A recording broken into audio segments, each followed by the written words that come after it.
Happy holidays, everybody. I just played this game this morning on chess.com, and it had some instructive moments that I thought I'd share with you, where I make a big blunder, but it was very instructive for me. You know, if you learn from all of your games, the wins and the losses, you will improve exponentially, but you have to learn something that will apply in all of your games.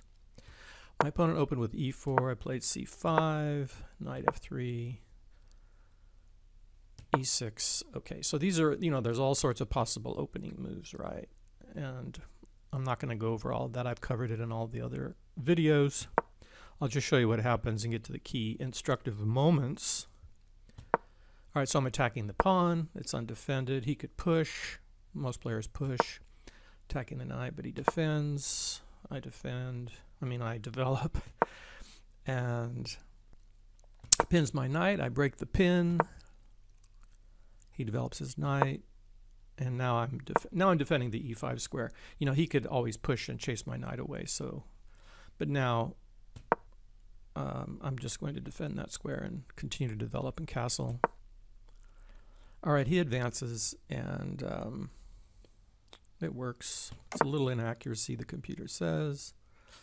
As you can see, oh look, we have some indicators, evaluation indicators on chess.com, which is good. It'll show you all the mistakes. I mean, these are some of these, it's interesting. The computer, when you go through the evaluation, it will just, since it's evaluating at a very high level, some of the changes are so tiny, like 0.3 or something like that. So this is a 0.3. It went from a minus 0.5 to a plus 0.3 for white. All right, so it's not a big error, which means there's a lot of play left in the position, right? So you want to have a lot of play, and that allows both players to make mistakes. All right, so now he pushes, and all right, you can see the marks. Oh, this is good. Okay, so it says check mark means a good move, right? So they have good, best, and excellent, and great move, right? Exclamation point, we'll see. All right, so this is best. Taking, he takes. And this is an inaccuracy, it says, but it's only plus 0.39. He takes, I take. And now I have two attackers on the e-pawn, and he defends it.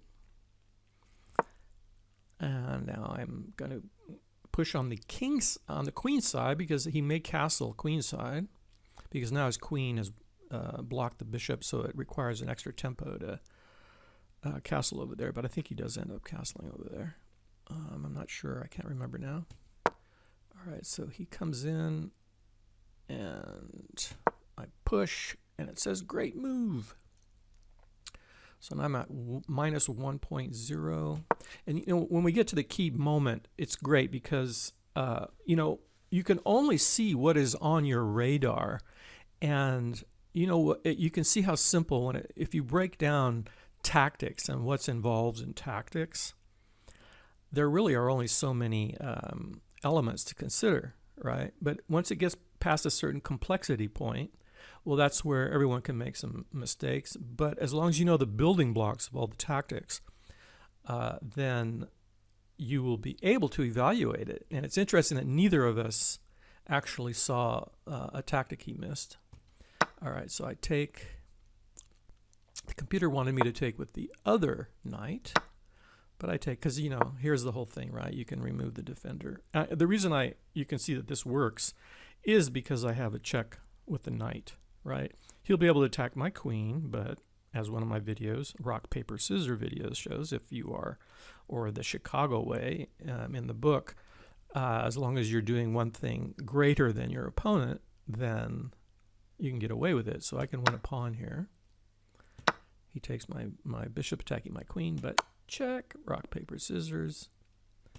And now I recapture. He should not have taken with the pawn. That creates, don't create unnecessary weaknesses, pawn structure weaknesses if you can avoid it. Yeah, unless it's really clear that it's going to be advantageous for you. All right, so he comes out, and now, all right, So he has the open file. Well, that was one reason he did it. And guess what? It paid off for him because I did blunder, but he missed it. All right. So now I'm developing my knight. I want to get to the center. I'm seeing 1, 2, 3, right? Fork is queen and bishop. And I want to centralize my knight, although the computer didn't like it. All right.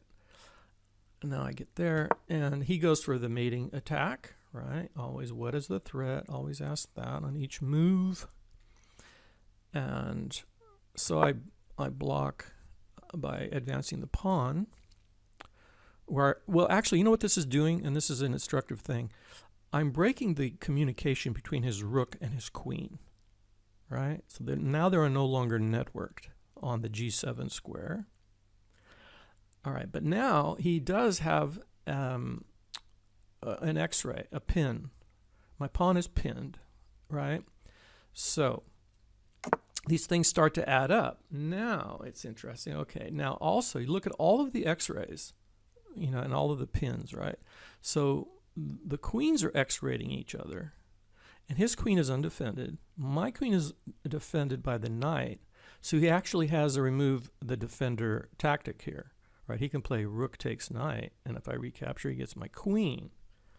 Okay, and now he's got this pin, this X-ray on my king, and I played. What did I play? All right, I defended my queen, right, because I saw this X-ray. I mean, the queen, the removal of the defender. But I missed one other thing, and I wonder if any of you saw this. And if you did, let us know. So I wanted to defend the queen so that I was free to not have to worry about that tactic. And so I moved my rook, and you can see it's a blunder, right? Double question mark. Why? Well, it's because I failed to look at one more feature in the position. The other X-ray on my rook, yeah, with the bishop. So there were a lot of things going on, a lot of X-rays. Look, all of these were X-rays, yeah, X-rays and pins. So he didn't see it either. I wanted to go with my attack. See, all he had to do was just play, let's see, rook. He can still play rook takes knight. You see, so this situation is not remedied by the rook move here. He can play rook takes knight. I think I can show you that line, actually. Let's see. Yeah. Boom. Oh, well, it shows you the best moves after that. No, stop. Hide line. So anyway, he can play rook takes knight. I take. He can play queen takes. Right, if this plays out in the worst way possible for black, I take, and then the bishop can take the rook. See, but he didn't see it. I didn't see it. But that's how you could have seen it. That's the whole point of this video, right? Is you have to look at all of the X-rays. Yeah. All of the X-rays.